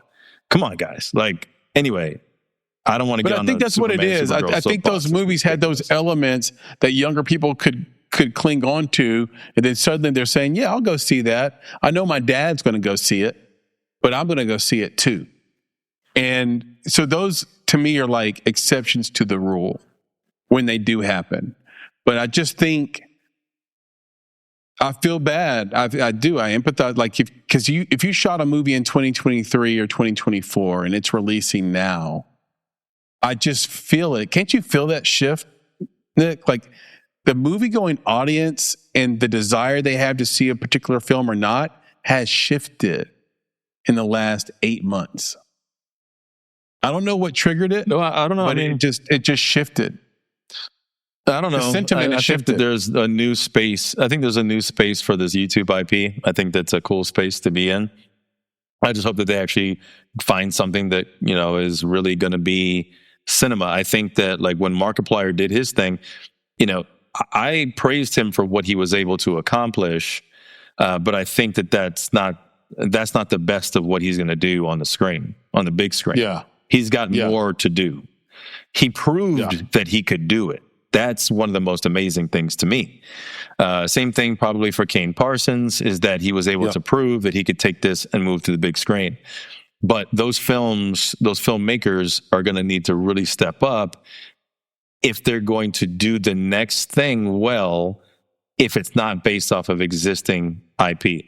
I think Kane Parsons right now is going to do a Backrooms 2, so he'll be able to bring that audience along, and that makes sense for what Warner Brothers wants to do. Yeah, Curry Barker's already got the next thing shot, I think. Yeah, so for Markiplier, on the other hand, he's not going to do Iron Lung 2. He's not going to do that, right? So the question is, Markiplier's not going to do that. Will he step away from his YouTube persona and do something that he's had on the back burner for a long time and put that out instead? Like, that would be stepping out and saying, I'm not just bringing the IP other than his name, but I'm now a filmmaker making stuff for the big screen. And that, to me, if that translates, right, if Kane Parsons can do that, if he can translate into non-backroom stuff, then we got something. We got something going. But yeah, I think that there's been, I don't know if it's a material shift, because maybe it started with Five Nights at Freddy's, Nick. Yeah, but some of the stuff that you're talking about, the movies that you're like, hey, the IP has shifted and the audience has shifted, the movies are bad. Yeah. You know what I'm saying? They're like objectively bad, right? So like, no, give me something that's a quality movie that this generation didn't see. That's a whole different thing. But right now, these movies are just bad, bro. I just can't with it. Well, Kevin said that He-Man was great, and I don't know. I have to go watch it and see if it's actually good or not, or if he might have just been talking his own book. We'll see. But like, give it to me on Freeming. Let me see He-Man, and then I'll decide. But I feel like for some of these movies, I'm not even critiquing the movies because I haven't seen them. I'm just simply saying I didn't have the desire to go see them. Right? Like, and if you didn't get me, you're not getting my son. That's what I'm saying, I guess. Yeah, like, if it wasn't compelling enough to get me, and it's for me, I know you didn't think you were getting my kids. That's what I'm saying. Yeah. You feel me? So these movies could be great. I don't know if they're good or bad. I'm just saying I'm not compelled to go see them the way I am The Invite, or the way I am The Odyssey, or the way I am Spider-Man. Right? Like, so tell me, like, what's going on? You don't think that because you're in the industry, you're a little more numb to the marketing of films? That is the marketing didn't pull you in. That's a wonderful thing, PB, to say, because it's a thing we should know. Because it's a little bit of both. It's a little bit of both. Yeah. But the real reality is I appreciate incredible marketing because I have a background in marketing. And I know there's an art and a craft to it when it's done really well. There's a million trillion ideas, and people think it's just one thing. If you talk to an indie filmmaker, they're like, well, I guess we'll put the trailer out on social. And it's like, it's not that cut and dry. If we just take an extra week, we can come up with something novel that we can actually afford to do that might be different than somebody else, right? The answer isn't, yes, you're eventually going to put your trailer online, but it isn't just that. It has to tie into something else. You have to have something else going and let it sort of gently sort of roll out and unfold in front of people where they didn't see the magic trick. Right. And I think that's the beauty of marketing. So on one hand, yes, when I see bad marketing, I'm obviously like a regular human being and I'm not encouraged to go see the film. But when I know I'm being marketed to and there's a chance the movie's terrible, I still will go see the movie because I appreciate it's like Snakes on a Plane. I knew Snakes on a Plane would be a bad movie, but I'm like, dude, you got my money. This was brilliant marketing. This was so genius. Yeah. Now I have to go watch Sam Jackson say, there's snakes on this plane, so. Yeah, so I have to, we do housekeeping, and I'm just sitting here realizing that I'm getting, I'm slightly in my cups. I love it. I also have to realize that, so we do housekeeping to clean up what we said, right? So I got to clean up what I said because I can't be doing that. So what did I do? Yep. I said the movies were objectively bad. Can't do that because just because it wasn't for me doesn't mean it wasn't for somebody else. Oh, so I'm going to say that these could be subjectively good to them. Exactly. Yes. So what I'm going to say is that I think that they were not compelling enough in that they did not suggest to the film-going audience, the world, that they had something new to say. There you go. That's the challenge. There didn't, and that's it. We want something new. I don't want to go back for the same thing over and over again. Again, this is why Supergirl does not look good to me. It's Jason Momoa, which is, I don't know why his name didn't come to my head, but like, I don't want to see him again as another one of these characters. I just don't. He was already, Aquaman. Now he's Lobo in the same universe. I don't want to see that. The dog was in the previous movie. I don't want to see that. She's there to save the dog. Now this is a ripoff of John Wick.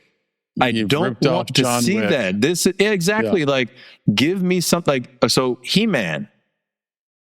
What's new?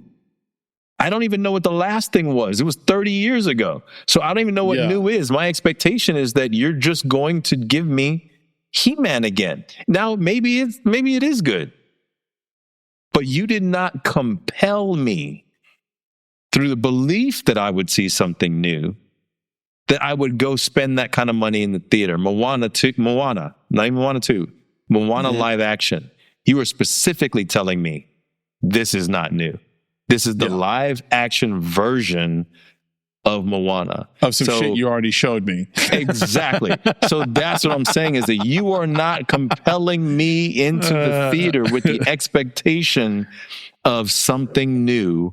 And I will not waste my money on that. I love it. You see what he did there, PB? Yeah, but he corrected his statement. Who knew it could still happen? Who knew it could still happen in 2026? Look at him, cleaning it up. Yeah, the actor that played He-Man in this latest He-Man, his name is Nicholas. There you go. Blitzing. Victory of the people. Yeah. Victory of the people. Perfect guy to play He-Man. Just switch him out. Just give me Jean-Claude Van Damme. I'm in it. I'm watching all day long. Even though Jean-Claude Van Damme is 65 years old right now, I don't care. Like, I'm in it. I don't know if he's actually 65, but seriously, that didn't work for me. Yeah, man. All right, listen, PB, why don't you? I think we did it, but I just want to touch on this George Lucas thing before we drop off. Can you read just like what George Lucas said about AI that's got everybody up in arms here? Well, he said something about, we've been talking a lot about audiences, and he said something about audiences as well. But what he said about AI is there's nothing you can do about it. It makes filmmaking easier, and there's nothing you can do about it. So he says, I don't like focus groups. The audience doesn't know what they want to see. And we had what does that sound like? We had a recent poll on that. If they don't like a character, that's interesting. And as a filmmaker, I want to find out why. But when the studios hear that they take the wrong message,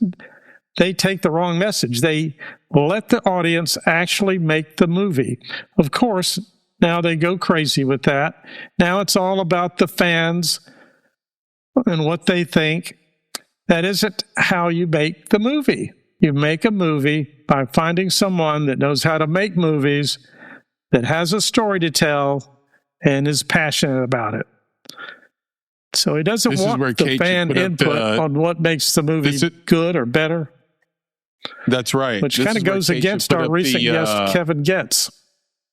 That's right. It sounds just, and Kate, you should put up the meme of like Scorsese doing like this, saying cinema, pure cinema, because that's what George Lucas is. he's a purist, man. He wants it to be cinema. He wants storytellers to thrive, and he wants people who have something to say to be the ones that get the opportunities versus people who are able to do what I termed interest tent poles. And the problem with the interest tent pole, if there's a problem with it, is that they basically come from the mind of the collective brain, if you will. And one of the biggest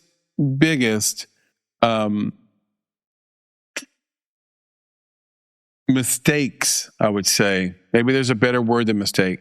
One of the biggest mistakes academia made over the last 100 years that has just recently been disproven with the advent of social media. And if you went to college before 2008, you heard this, the idea of the marketplace of ideas, and that it was understood that in the marketplace of ideas, the best ideas would rise to the top, the worst ideas would be ignored and fall by the wayside. And this keeps society running and keeps us together and keeps society sort of at the best level it can be at. Well, we found out, we thought we were better than we were. Turns out the worst ideas get the most attention. And so this is really what George Lucas is talking about. Like, what the hell does a fan know about storytelling, except that they like the fact that a man fell off a building and splatted stomach first onto the sidewalk or something, or that they like the fact that the cat jumped when it got scared and hit its head on the ceiling, or these are the ideas of the internet that get the most views. And if studio executives are scouring the internet to find out what people are watching, they're going to get a movie with a YouTuber shaking his keys for 10 minutes, or they're going to get a movie that looks like a Mr. Beast video, right? And shout out to, again, Markiplier, and shout out to Mr. Beast. I don't know if that's the kind of movie George Lucas thinks of as a movie, or, Scorsese would say is cinema. And that's where we're at when it comes to audience, But listen, Kevin Goetz, Nick, said the same thing. Audience doesn't know what they want until they see it.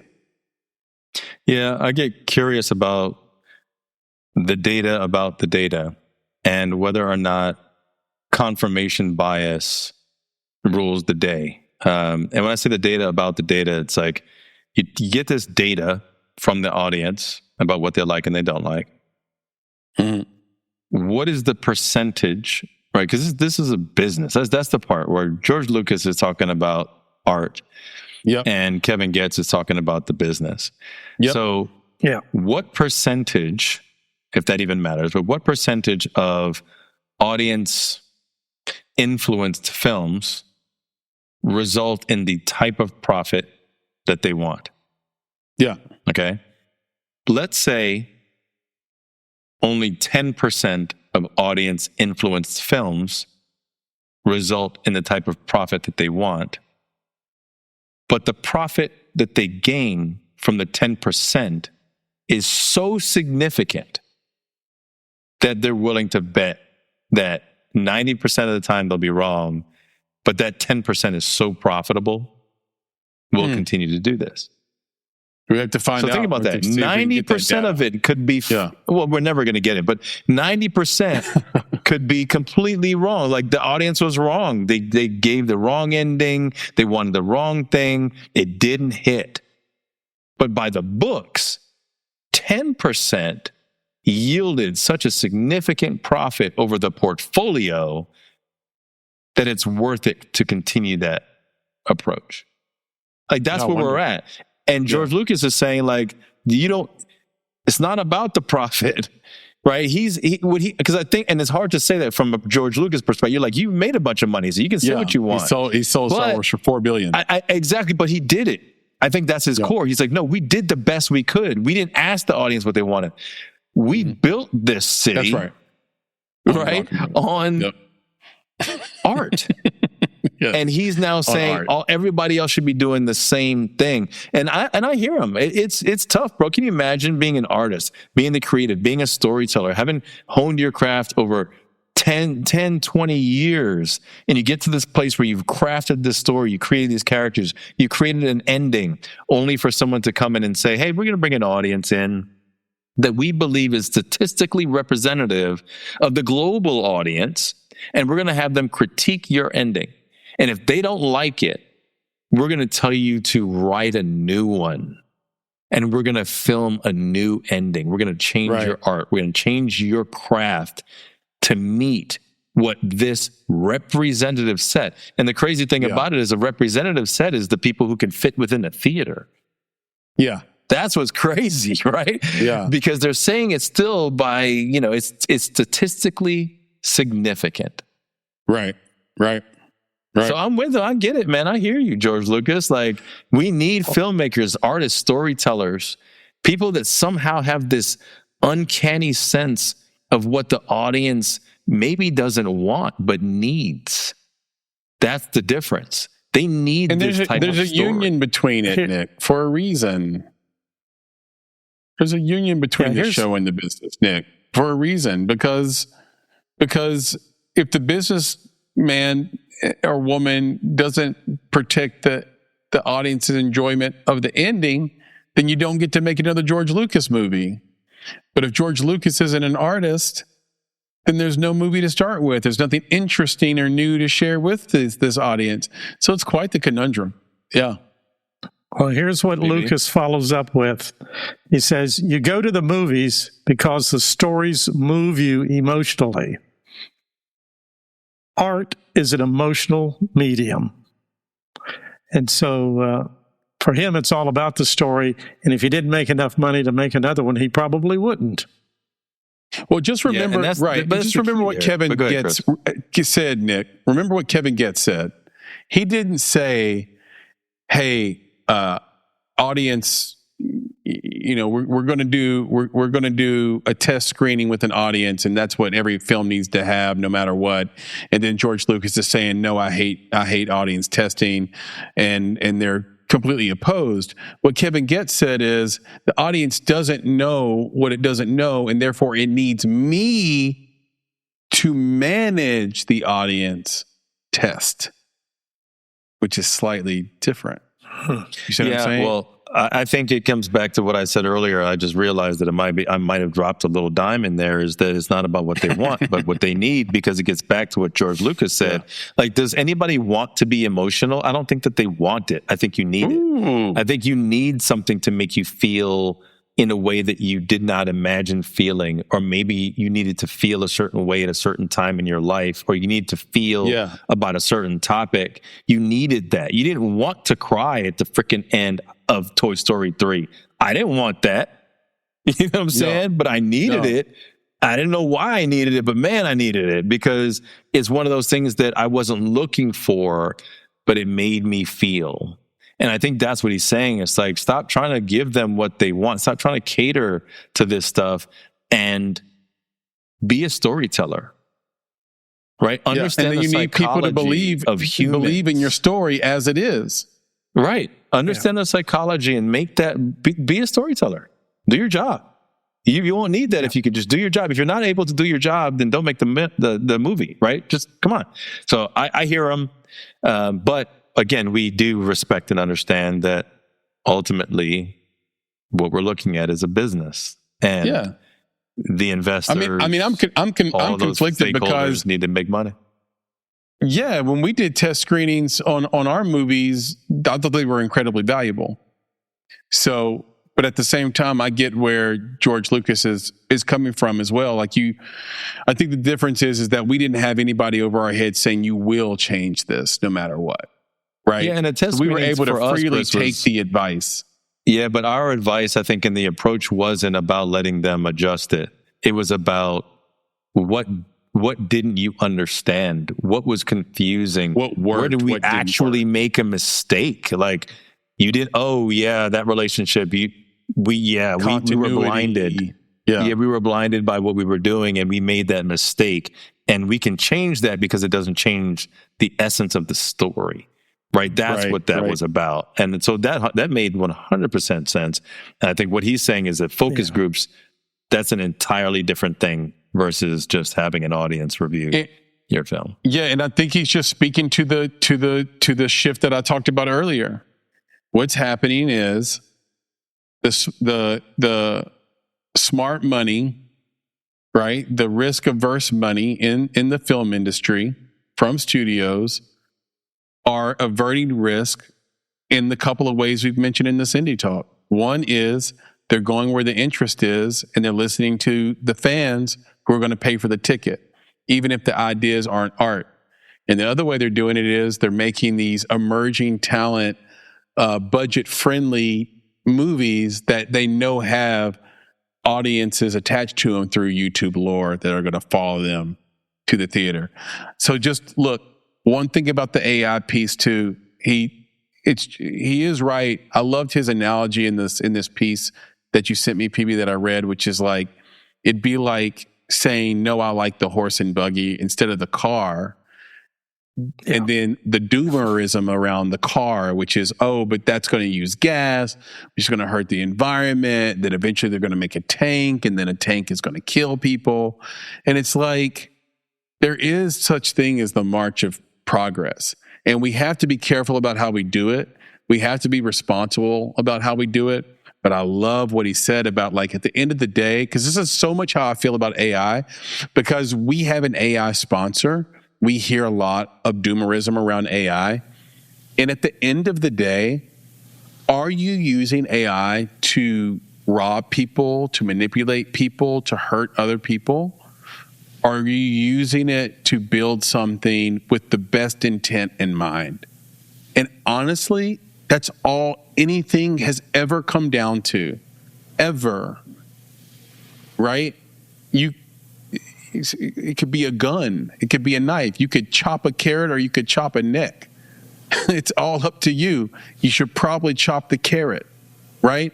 And that's all it is. That's all he's saying. This is a new tool that helps me eat carrots easier. I can chop them up. Now I can do all kinds. I can make soup. I can do all kinds of stuff now, right? I can shred it on a salad now. I've got tools. But I could also take those tools and use them to hurt people or steal from people or create discord between people. And that is the one I loved about what Lucas said, because I do think There's no stopping it. So we have to figure out how we're going to use it. And we have to stop being afraid that Arnold Schwarzenegger is going to like be walking down the street, as the Terminator anytime soon. So yeah. Well, I'll and I know this is a slightly separate, but it's related. Like, I'm going to go ahead and say thank you to Kane Parsons, and thank you to Markiplier for making the films that they made, because even though, like, for Backroom specifically, it didn't hit for me. Yeah, it is getting the YouTube generation off the couch, off their phone, and into the theater. And if we can get a $375 million box office movie that will help us continue to save the theaters, because I think that, they're not on life support per se, but I think that there still is a struggle. And if they're going to help us keep the theaters alive and keep them thriving, not just alive, but thriving, let's continue to bring that into the theater, get these kids off their couches, off their phones, off their devices, into a more communal, social space. That, I think, will also invite them into other content that's in that same space, because they'll be reminded of just how grandiose a theater is, how wonderful it is to listen to that sound on those speakers, how amazing it is to see the screen lit up in LED light, right? To have this experience with other people out there in the world and be safe and feel like they're part of something. So if this is what's going to get them out, and this is what's going to help save the theater, by all means, let's get more of it. I love that, man. That's a great place to stop as well, because that is perfect sentiment. Keep going to the theater. It's a great time. It's the best way to watch a movie. And I tried to watch movies in a theater setting as much as humanly possible. It's the reason why I built a home theater, just so I could have the experience as close as possible. And it still doesn't equal what you go see when, for example, Nolan shoots on $80,000 IMAX cameras and brings it to you in IMAX, and you get to listen to it in Dolby. And it's a real experience. And there's a lot of technology and crafts people and highly technical people that bring this stuff to you. It's not just a beam of light on a screen. So definitely go spend the money. It's worth the time. And I'm always going to be pro theater, because it's pro community. It's all the things you said, Nick. So kudos to you. And boys, I think we did it, man. Like, this was dope. I told you, it's good to be back doing what we do, man. Bringing the noise to the people, man. I enjoy it. If you enjoy it too, by the way, people out there, folks out there, you know how easy it is to reach out to us. We're everywhere at _Make It Podcast. So just search for that, or just search for the Make It Podcast in your AI chat bot or on the internet, and we'll come right up.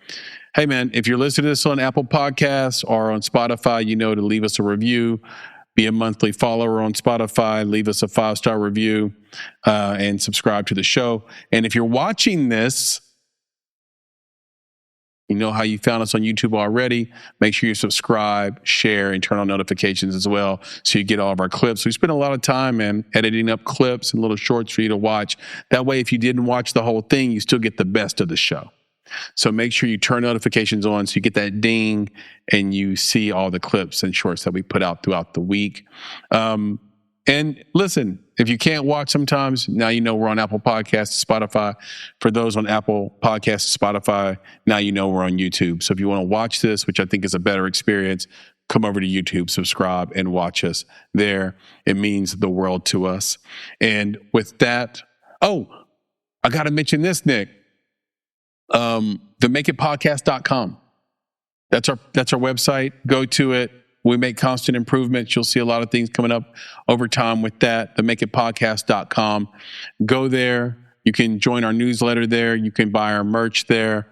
You can get our ebook there, Mastering Film Marketing, which I think we probably promoted earlier. But you can go there. All the things are happening. Learn more about what me and Nick are doing and what we're trying to build in the community. We've built a great academy. You have more on that very, very soon, where you can learn film through these exercises and exercise bundles that we built.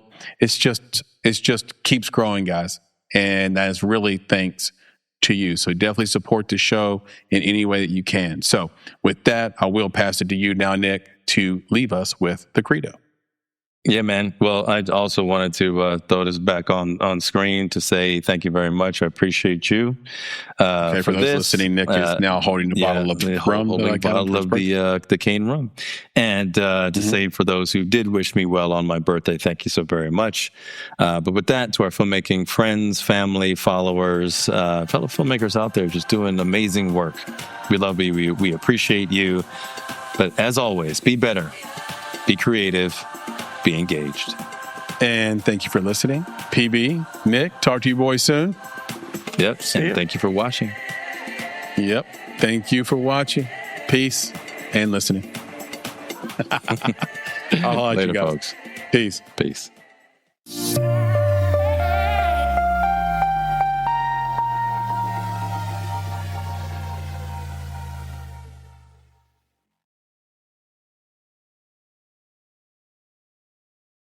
Most people don't realize how much their personal information is being bought and sold every day. Data brokers are making billions, pulling details about you from public records and the internet, and then packaging and selling it, usually without your consent. That's how your information lands in the hands of scammers, spammers, even stalkers. It's why you get endless robocalls and why ads seem to follow you everywhere. That's where Aura comes in. Aura actively removes your data from broker sites and keeps it off. They also instantly alert you if your information shows up in a breach or on the dark web. But Aura goes beyond data protection. With one app, you get a VPN, antivirus, password manager, spam call protection, dark web monitoring, and even up to $5 million in identity theft insurance, all backed by 24/7 US-based fraud support. Other companies might sell just credit monitoring or just a VPN. Aura gives you all of it, together, at the same price competitors charge for just one service. Start your free trial today at aura.com/remove. Protect yourself now at aura.com/remove.